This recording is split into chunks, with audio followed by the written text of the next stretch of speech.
Hello, this is TT. And this is qwim. And welcome back to Scarlet Hollow. It's been 2 years we've been waiting for this update. Yep. Super excited. And would you like to see a recap before starting episode 5? It's recommended you watch the recap. And it's been 2 years. Let's watch the full recap so you can see what we did. The funeral of Pearl and Scarlet, your cousin's mother and your aunt, seems like something you shouldn't ignore, even considering your own late mother's rocky relationship with this side of the family. Welcome to our family's humble estate. Unfortunately, due to the current state of the house, only a few rooms will be safely accessible during your stay. Oh my gosh.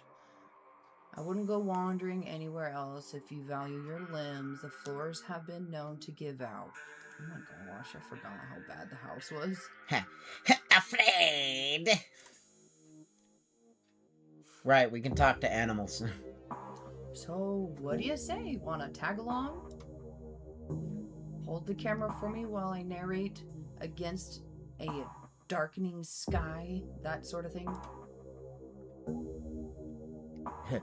You'll eat those words when I come carrying a mountain lion corpse out of these woods at dawn. Yeah, and we saved Gretchen. A single deer remains behind, staring down the beam of Stella's flashlight, while Gretchen whines and pulls at her harness. Can you hear the sweet whisperings of new growth? Duke grapples with the thing as it grabs at his shotgun, pushing the barrel out of the way as it grasps for Birdie with oddly joined limbs, while Stella stares in shocked silence as it pauses, as if pausing, watching as the other creatures attempt to wrestle Gretchen into the darkness, her desperate cries going unheeded. You dive for Gretchen, attempting to snatch her away from the thing's misshapen hands. Oh, Kitty, my hero. You make to grab her, but the creature isn't deterred. It rears back on its hind legs, its mouth opening, whispering tones sliding out alongside something sharp and unnatural. I don't remember that. I don't either. But then there's the deafening blast of Duke's shotgun, and suddenly it is gone. Oh my god. Oh my god, what do we do? See, it looks a little different. A little bit. Stella, keep an eye on her for us. Make sure she don't get in any more trouble. Welcome home, ugly, creepy Wayne. My grandmother used to talk about pale creatures called ditchlings. She always said they were a terrible omen, a sign of suffering to come. Yeah. You think so? And And here we are. You're welcome to stay the night if you want. And we do. Not in her bed. From now on, you're back to the estate by bedtime. No more impromptu sleepovers. Says you, cousin. Have either of you seen Rosalina around town? I don't want to be a helicopter dad, but she hasn't been answering my texts, and I wanted to make sure she isn't getting into trouble out there. Oh my God. Nothing strenuous, we promise. Whatever you two have planned is probably beyond what he can manage right now anyways. I am the only person in this town who truly cares about your safety. Don't forget that. Even if it's already too late to stop what's going on. Thanks, Wayne. As you leave Tabitha's office, you take a moment to get your bearings, only to be interrupted by a sudden movement out of the corner of your eye. A girl carrying a bundle of snack pops through a hole in the fence and disappears over the crest of a hill. Yeah. I guess the old Maxwell place doesn't cut it as a secret hangout spot these days.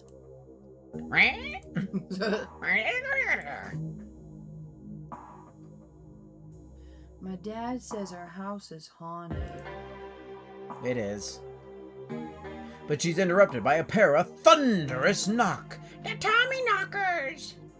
You turn to see Becca and Alexis is gone, and Rosalina anxiously hovered in front of a small tunnel in the cavern wall. She freezes as you notice her. There is something in the darkness before you that's much louder, though you don't hear it. You can feel it in your chest like the deep growl of a predator. Hey, are you alright, kitty? Stella reaches for your shoulder, but not before the light from your phone illuminates the chamber. Oh. Kitty? Kitty, are you alright? You manage to squeeze through the entrance just as the walls of the mine come crashing down. Holy crap, you're okay, thank goodness. Huh? No. We could have all died in there. What did you weirdos do? Everything was fine until you adults showed up. Oh my gosh. Becca, shut up. Tabitha doesn't say a word as the car cuts along the darkened road. There's two of them now. Hi, Mom. What happened to your glass house? Oh. Squatter move in. Kick Dust and Mom out. As you're ready to leave, Janie approaches from the far side of the kitchen. Tabitha remains between the two of you, impatiently tapping her foot. Oh, Kitty here. Before you go, I heard about what happened last night. I mean, I heard about it before Miss Tabitha mentioned it just now, and then I heard it again. I just wanted to say that I'm so sorry you got caught up in that. You did alright by those kids, though. What a blessing. Everyone getting out of that situation alright. Morning, is the new blend ready? Of course. She's getting drugs. I know, right? Kitty, if you'd like to keep Miles company, Tabitha and I will just be a minute. Oh, excuse me. Wait, you're Kitty, aren't you? I don't know why I picked that voice. It's not even matching him. My name is Bo. I'm Duke's boy. It's a pleasure to meet you. And the policeman told me you saw what happened to my daddy. We did. Tabitha stops in front of a small house on the quiet hill just off Main Street. The Scarlets own most of the houses out here. We rent them out to employees, just more convenient, you know. Sure. Your cousin pulls out a heavy set of keys from her pockets. She picks out one marked with a bright stripe of green tape and unlocks the door. Come on in, don't worry, it's empty. I'd hope so. Yep, he's a dog, the mayor. And judging from the series of portraits lining the wall, Tabitha wasn't pulling your leg. Every mayor of Scarlet Hollow in living memory has also been a dog. You can tell this dog is the mayor from his little sash and his fancy top hat. There's a regal air about him, almost as if he knows the position of authority he's been elected to. Before you can catch up to your companions, you're intercepted by a nervous man with a cross around his neck. Sounds like old Gretchen and the mayor may have some unresolved issue, wouldn't you say? I'm Pastor Daniel. I take it you're Kitty. Everyone's been buzzing about you. I'm so sorry about your aunt, but I'm sure she's in a better place now. If you ever like to discuss your beliefs, my door is always open. The basement is what you might expect out of a tortured artist who spends all his time confined to his studio. Discarded canvases line its edges, while trash and sketches leak out from their piles in the corners of the room, hiding the bare cement floor. Ghoulish faces coat the wall in paint, sneering out at their creator. Huh? She can be a little intense, kind of overprotective, which I guess makes sense. Anyway, make yourself comfortable. You'll have to forgive the mess. I've been distracted lately. Haven't been cleaning much. She looks so pissed. Dinner is already laid out. Dinner rolls, spaghetti, and a light salad. Anxiously picks at your food. Oh, our name's not in there. Anyways, Stella is nervously talkative, and Reese is suddenly quiet and tense, his shoulders tight as his mother perches on the chair next to his. Dr. Kelly's eye all of you with a sharp, fierce gaze. So, we were talking about maybe watching a movie sometime this week? You know, while Kitty's still in town? We'll have to see how you're feeling. I can handle a movie, Doc. Yeah, we'll just sit downstairs in the dark. Reese is used to that. I'm sure you'll be okay. You're always overestimating how much you're able to do, Reese. This is why you keep getting sick. If I get sick, so what? It's not like that's ever gonna change. I'm sick every day, and I'm not getting better. I don't want to spend the last few miserable years of my life holed up in the basement alone, just because seeing my friends has been deemed too strenuous. I'm an adult, for goodness sake. I can't believe I had to ask for permission from my mom just to have friends. Oh!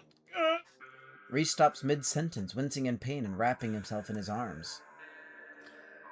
Don't say things like that. I'm doing everything I can to try and fix. Silence as Dr. Kelly's eyes shoot open. Reese? Reese abruptly pulls himself from the table and leaves. Yeah, this was a crazy part. Hey, you're here sooner than I expected. Hope dinner went well. Yeah. Whoa. This is where I've seen it. It appears on top of the stain. The dog moves. Stella pulls back the carpet, revealing a hatch, the floor around it stained and reddish-brown. I'm going for it. She's so ready for that. She's like, oh yeah. Movement stirs as a figure cloaked in shadows rises to attention. What are you doing on my property? Ka-thunk, ka-thunk. Before you have the chance to think, another door creaks open on what you thought was the ceiling. Ta-da. There you are. Ta-da. This is quite the maze, isn't it? And absolutely crawling with these miserable little parasites. Bottom feeders. The hands of the Father are to be laid upon the children. Blah, blah, blah. A smell hits you, that now familiar wet, unwell odor. What an annoying pest you are, but you couldn't keep me out for long. It seems we've exhausted its power. Holding all those bodies hostage must have been quite taxing. Come along, kitty. It's desperate, but it has no power over you. There's no need to bow to the will of such a frayed and broken consciousness. Leave it to fester. Stop! Don't do this! Wayne is cut off as you're brought face to face with a resident. That's right, we released it and took all the age. Yeah. I'm so sorry, Kitty. I don't think I can talk right now. I'll call you, okay? She hurries off down the road.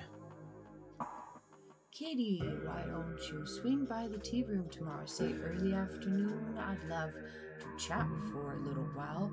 Come by any time. I'll be there all day. It's a good recap. You don't even notice yourself entering the guest room and falling into bed. Suddenly you're just there, buried under your family's musty covers. Gosh, that was right. That bed was so nasty. The whole room. You open your eyes. It's a new day and you feel like crap. But your thoughts are interrupted by the buzz of your phone on the nightstand. You check your messages. There's nothing from Stella.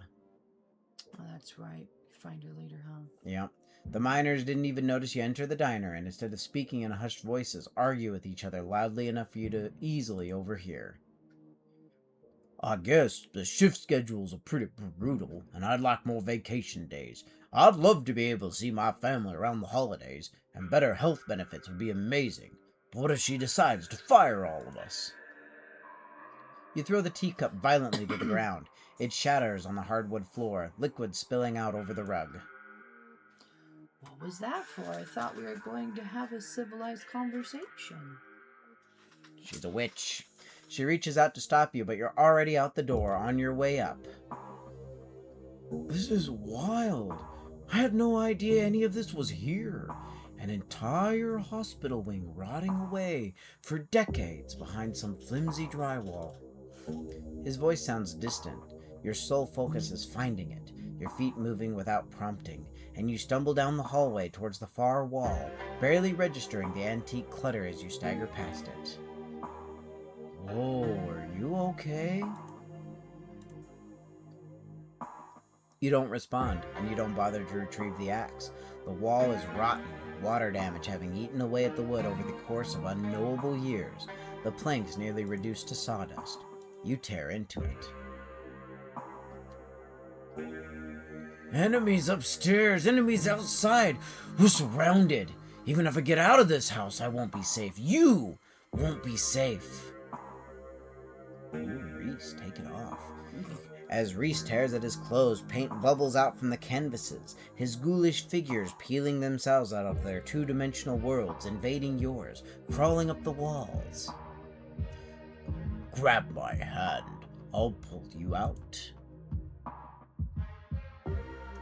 Leave us alone! Dr. Kelly opens the door. The two of you stare out into the hallway.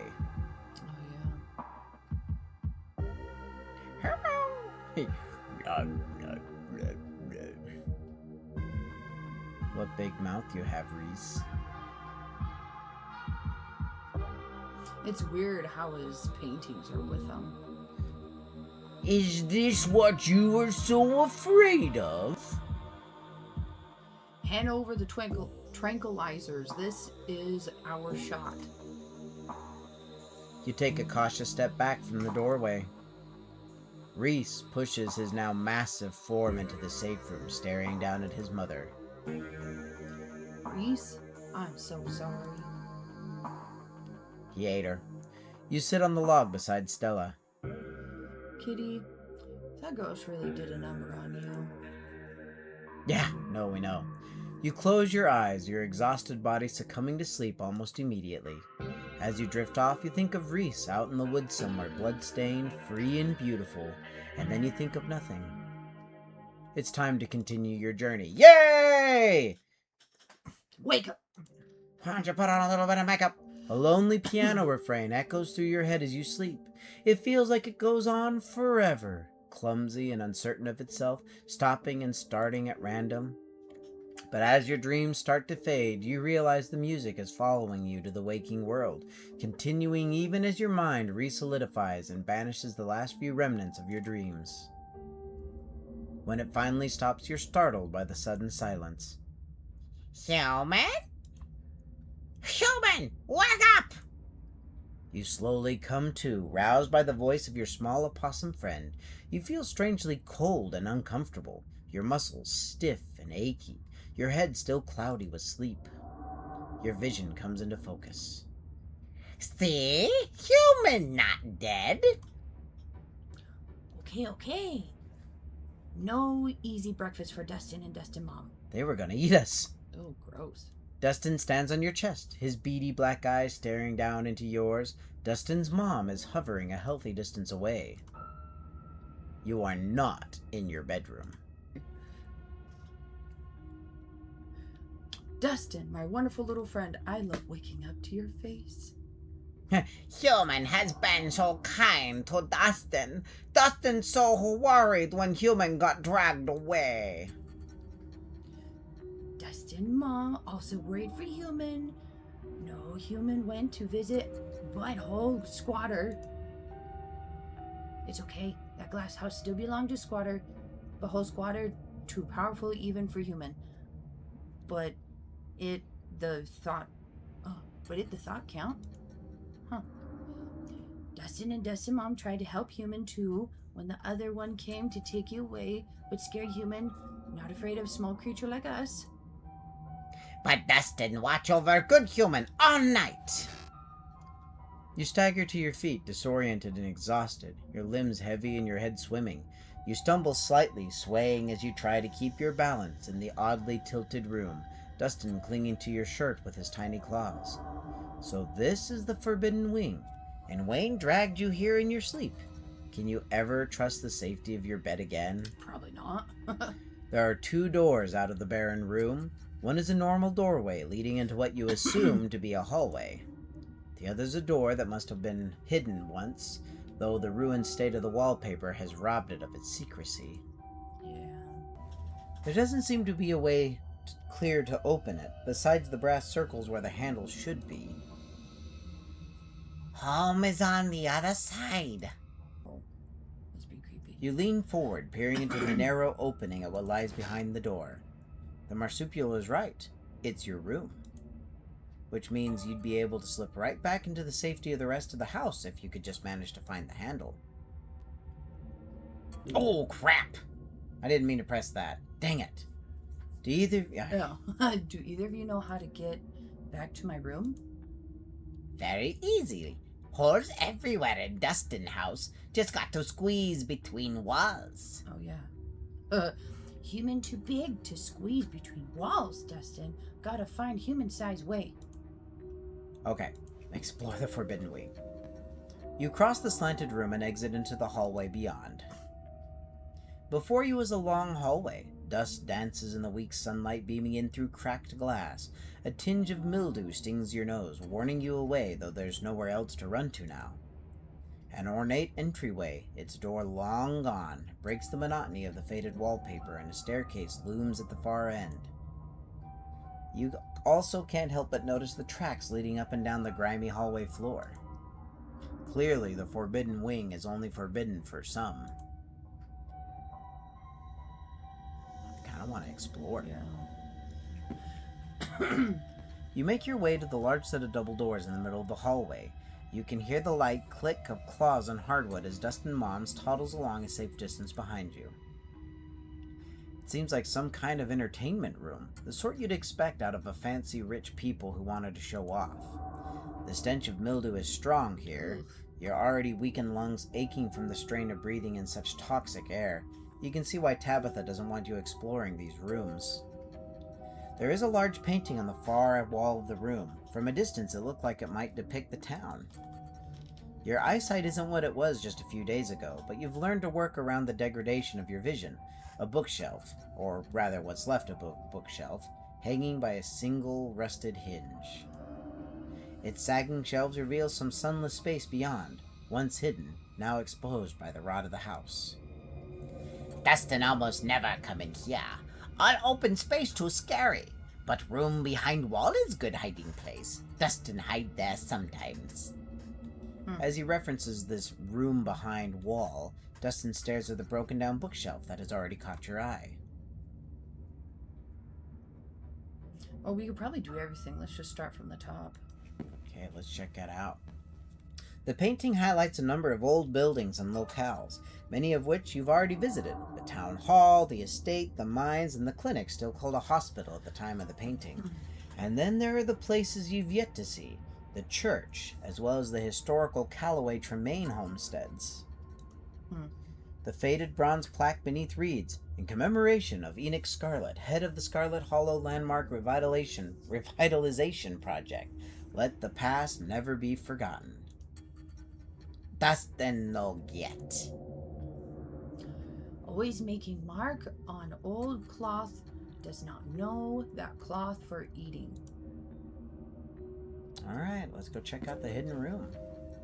You test each step as you make your way across the room, especially careful as you cross over the ruined section of floor in front of the bookshelf. You can hear Dustin Mom hurrying behind you. We go to dark room now? Good big open space, bad, vulnerable to attack. The space is dark, its features barely illuminated by the faint light trickling in through the myriad of cracks and holes in the walls. The wallpaper, a deep, exquisite red, adds a blood-like glow to the dimness. The walls are lined with ornate display cabinets, some empty, some still presenting their antique treasures. Nestled between the cabinets, a single tall bookshelf remains standing, its occupants dusty, but mostly intact. But all of these are ornamental details. Your focus is drawn to an expensive-looking antique desk in the center of the room. Good place to take a nap. Yeah. Oh yeah.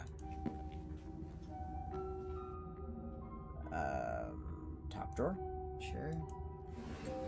The top drawer mostly contains old-timey letter-writing materials, complete with a fancy dagger-shaped letter opener and a wax stamping kit emblazoned with the initials ES. You can't help but notice the wax has been nibbled. Yeah. Red stuff sticks to Dustin's teeth. Tastes good, though. Underneath, you find a pile of crumbling financial documents. Scrawled in neat cursive in every spot that needed a signature is the name Enoch Scarlet. This must be his desk, meaning this must also be his study. At the very bottom of the drawer, you're surprised to find a face you recognize staring back up at you. An antique photograph of a young man, his blonde hair nearly white against the dark sepia background. It's Teddy. He looks almost exactly the same as he did in your vision. Almost. There's a carefree look in his eye that seems to have faded by the time he found his way to that hospital bed. You close the drawer. The bottom drawer jams as you attempt to pry it open. It would seem that, even after all of these years, the lock on it still holds. If only you had a little more strength. But your strength is Charlie's now, isn't it? Dustin disappears from your shoulder and under the desk. Oh, thanks, Dustin. A moment later, it pops open, his beady eyes beaming up at you from over the edge. Inside, you find a strange collection of glass vials. Their surfaces are clouded over, but you can make out what seems to be paper, preserved somehow inside the containers, a hint of writing visible on the edges. You notice some of the corks have been lightly chewed. Pretty good for eating. Dustin always saved these for special occasion. Tastes like old pond. Fine vintage. Yeah. You reach for one of them, twisting the cork. It unseals with a pop, releasing a smell like an old pond, like decaying leaves and damp earth. You tug on the corner of the slip of paper and it unfurls. The writing across its surface is crisp and clear as if it had just been written. To Miss Maeve, I know it has been several years since my last visit, but I do hope you remember the young lad who used to find himself at your doorstep more than you probably would have liked. I write you now with the utmost. But the paper dissolves before you can finish reading it, as it is finally realized that it had been submerged all these years, turning to useless pulp between your fingers. No place to get tasty wets! Ooh. Nothing Dustin Mom like to see more than Dustin live in comfort. Oh, jeez. But Dustin better not let comfort make him soft. This how Dustin rather die. It's unlikely you'll have the chance to return here, and the vials are too delicate to carry with you. Keep reading? Yeah. You open another. Miss Verona, trouble with tea. Your presence requested at. Verena, know what you tried. Do not appreciate the attempt at subterfuge. Thought we both. Again, it dissolves. Some of these letters are addressed to Miss Maeve and some to a Verena. All are signed ES. You assume these have to be from Enoch. Many seem unimportant, just listing a time and place. You assume meetings between Enoch and whoever this Verena may have been. Before you know it, the drawer is empty, the floor around you scattered with drained vials, the air stinking of wet rot. Step away from the desk, yeah. We want to see more if we can in the room. You step away from the desk. Yeah, that's it. I guess not. You head down the eerie corridor, following the path laid out in the dust. No, Dustin not go there. Dustin come back.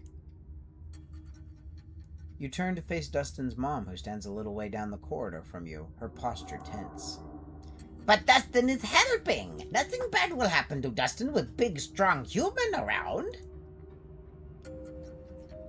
Dustin mom said no. Don't care how strong human is. Dustin mom know what is best for Dustin. Dustin looks up at you with large black wet eyes. Human will have to go on without Dustin. He clambers down from his place on your shoulder, gripping your clothes with his little clawed hands. Hope human can find human-sized hole. We go back to Dustin house now. Human should be careful. Up there always smell like hurting. And with that final word of caution, Dustin and Dustin's mom toddle away, disappearing into some crevice that will take them back to the comfort of your dressing drawers. You continue following the tracks left by what you assume to be your fellow humans. They take you up a flight of stairs, and you find yourself on the 3rd floor of the estate for the first time. There are more footprints leading all the way down the hallway and into the farthest door.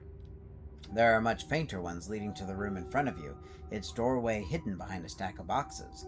The tracks are old enough to have accumulated some dust.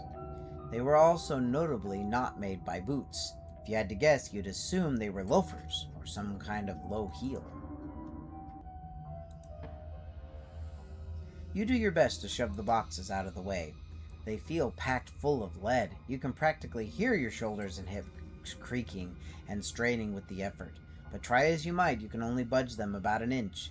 Then they seem to cement themselves in place, and you find yourself gasping for breath after another few desperate pushes. At least you know the handle can't be in there. No one's been in that room for some time. Not worth the strain. And I wish we were strong. Window, middle room, or farthest? Middle room. This place was clearly once a nursery, though no child has been in here for a long time. Yeah, bookshelf is the only other thing. The top shelf is occupied by antique picture books, Dick and Jane, Book of Nursery Rhymes, ancient editions of Grimm Fairy Tale. The lower shelves are full of educational material, from children's encyclopedias to writing practice workbooks. From the sheer number of learning-oriented books on the shelf, you get the impression that the children who lived here were not supposed to be as interested in fun and fiction as they were in diction and spelling. But that doesn't seem to have stopped them from making their own fun. You see quite a few books with children's art stuffed in between the pages, the corners peeking out, tiny scribbled hands waving at you from their yellowed sheets. Well, keen eye. Yeah. You reach for a particularly doodled-on encyclopedia off the shelf, its pages overflowing.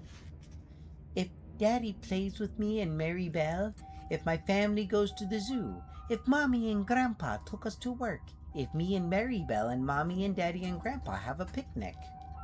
Oh, there's an awful lot of ifs. Yeah. All are signed with the carefully scrawled signature of Alexandra Scarlet. Isn't that our mom? I don't remember. There's a strange, fantastical element to these pictures.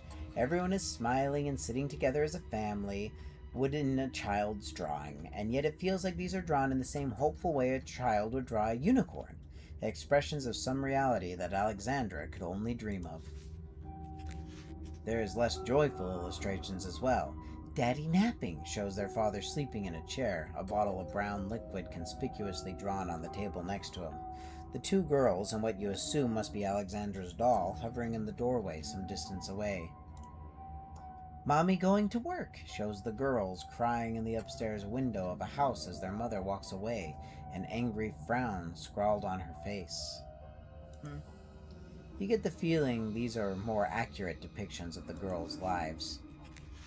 The last picture you pull out gives you pause. There's a new figure here, seemingly drawn behind a barrier. The girls sit on the other side, smiles on their cartoon faces. The boy in the wall. Huh. That's not creepy. Let's read some books. You leaf through a few of the practice workbooks, gently turning the near-crumbling pages. Reasons Mommy should take me and Mary Belle to the zoo. We have been very good girls and have not cried for a whole week. Mary Belle says elephants are so big and I would like to see one. I think it would be very fun and Mommy would have a good time. There are also the works of Alexandra. You flip through the rest of the book, your eyes unfocused as the many practice sentences and letters copying pages flash by, but something near the back of the book gives you pause. In a section that starts with the prompt, "Today I," Alexander continues with, "talked to the boy in the wall." There he is again. Guess we're done. You make your way back to the hallway. Winder! Yeah. You carefully approach the window at the far end of the hall. That sure is a cliff. There is nothing below the window but the tops of distant trees, the ground having crumbled away. The only thing stopping you from plummeting to your death is the straining foundation that still somehow holds this place together. At least for now. Alright. You continue following the trail of footprints, approaching the farthest room down the hall. The door was clearly meant to be hidden, but it's been left open. The room is starkly empty, save for a rug and a few candelabras. The lack of dusty old boxes and rotting antiques marks it as distinct from the rest of the cluttered, forgotten spaces you've explored. The curtains on the far side of the room catch your eye. Below them you can see the edge of a tiled section of floor, the smooth white porcelain a strange contrast against the hardwood. Yeah. Examine. You cross the room and pull back the curtain. Ooh. Behind it is what almost looks like a shower, but in place of a shower head is a meat hook dangling from the end of a long, sturdy chain. As your eyes travel down the wall to the drain of the floor, you can just make out the rusty stains of what looks like long, dried blood caked in between the tiles. There's been an effort to clean it up, but just enough was missed that it doesn't escape your attention. It reminds you of something you might see in an abattoir. Yeah, that's not good. I bet money that's where the goat goes. You continue forward towards the door on the far side of the room. You exit into a short hallway. There are stairs here leading back down to the lower floors, but there's also another door. It's hanging ajar, the many locks and deadbolts along its edge glimmering in the weak morning light. The doorframe itself is gouged and splintered, evidence that some desperate creature tried to save itself from the room beyond time and time again. Alright. You step forward. This was a prison cell. Everything about this place reeks of neglected humanity. The walls are covered in scratches, legible words mixed in with the nonsense of desperate clawing. The one window set high in the far wall is fitted with a thick pane of glass, as if the iron bars just beyond it wouldn't be enough to hold the imprisoned. You can't help but notice that the doll from your closet sits watching you from the bed, one eyelid drooping. It adds an extra layer of menace to the already deeply unsettling room. Property of Alexandra. Ooh. Your eyes are drawn to the massive, almost letters dug as deep into the brick as the cell's prisoner could manage, highlighted with whatever pigments were available. And then one final detail grabs you. A metallic glint from the filthy bare mattress. A doorknob. This is what you've been looking for. Was it left here for you? Of course. As you take it, a sound wraps around you. Music. The tinkling of piano keys, played by a clumsy hand. They echo up a narrow staircase at the end of the hall. Yeah, Explore. definitely. You've come this far. Clearly you're meant to go just a little farther. The stairs take you into what you would have to assume was once a servant's quarters, a network of cramped passageways hidden beyond the expansive rooms of the estate without so much as a window for illumination. But you persist and descend deeper into the bowels of the Scarlet Estate, the echoing piano your only company. Soon enough you see light again, the sun creeping in through the edges of a nearly hidden door. Alexandra? You're at the end of another long corridor. Its high ceilings and tall windows are almost disorienting as you step out from the cramped, gloomy stairwell. The music echoes mournfully into the vast space, a chorus of wind adding a melancholic harmony as it whips in from the overgrown courtyard outside. You found your way to the first floor, but you've yet to confront your guide. Finished what you started? Yeah. The musician plays as you move cautiously through the dark, the slope now so dramatic it feels like walking downhill, jagged remains of the floorboards jutting out like splintered trees. Hi, Wayne. The flow of notes finally stops as you reach an open doorway to what was once a music room. Wayne stands from the bench of a battered grand piano, turning to face you. So now you've seen it, kitty. What exactly have we seen? Oh. He makes his way down the tilted floor towards you. A breeze passes by him, carrying with it the smell from the wound that is his body. I hope you enjoyed the show. He stops just a few paces away. And I trust you understand the implications of everything you've seen. No. No. What? No. If you aren't careful, and you put your faith in the wrong people, things could go very, very wrong for you. Talk. At this point, we're here.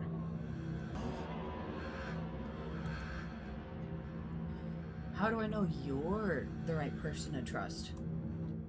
If you're still asking questions like that, I know there's nothing I can say that will convince you.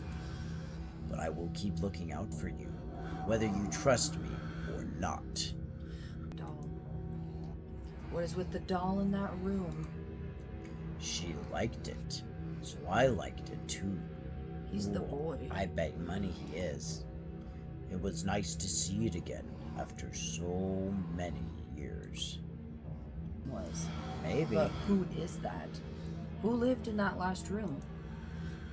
Wayne cocks his head almost playfully. I did. I've been in that room a long, long time. Though my being free now is meaningless in the grand scheme of things, the town itself is enough of a prison that it might as well still be stuck behind that door. But at least I'm free enough to warn you. Oh, got it. Does Tabitha know about all this? Of course. Why do you think she invited you here? She didn't know me then. It's different now. We've bonded. Do you think a flimsy bond formed over the course of a week will be enough to stop the generations of expectations and duty that have fallen on Tabitha's shoulders? Do you want to bet your freedom on that bond? Tabitha will always be a Scarlet. I mean the town is a prison. What do you mean the town is a prison? I can't leave. No one really can. As it stands now, Scarlet Hollow doesn't like letting go of its prisoners. They may be able to cross the town line, but not without paying a price. That can be changed, though. It wasn't always this way, and it was never meant to be. We can put an end to it. Did you need to carry me off in my sleep? Did you need to carry me off in my sleep? Wayne twitches almost imperceptibly before answering. A moment of weakness. I was impatient. You don't strike me as impatient, actually. You don't strike me as impatient. The days grow short. Take it as a sign that you should be feeling the same urgency. Why should I care? Why should I care about any of this? Because it affects you whether you like it or not. Do you want to be somebody else's puppet, kitty? I can guide you to where you need to be, but it's up to you to open your eyes. The witch holds some of the vital pieces. Find her, pry them from her hands, and then everything should start falling into place. Huh. Your thoughts wander, searching for someone who might fit the description. You draw a blank. I don't! Nope, I don't either, Sybil. Unless you're already starting to forget about her. Memory is a disloyal thing, isn't it? Physical, easily manipulated. But something being missing from your head doesn't mean it's gone from the world. Remain silent. You say nothing? Yes, that's what I think. Okay. I trust you, but I don't know what I'm supposed to do about any of this. Wayne's shoulders seem to relax slightly, as if he's relieved. Good. Our enemies rely on keeping us divided.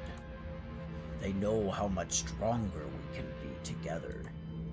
Be careful who you trust. I will always be there when you need me. Wayne steps away, his shining eyes watching you unblinking from behind his veil before finally disappearing back into the darkness of the estate. Nothing left for you to do here but leave. As you make your way back to where you just woke up and slot in the handle of the secret door on the wall,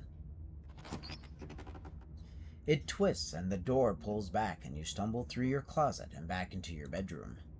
You lean against your doorframe, relieved at once again having sturdy, unsloping ground beneath your feet and moderately clean air to breathe. The estate has gotten to you. After the events of this morning, your body burns with a ferocious itch to leave this place behind, to be anywhere but here.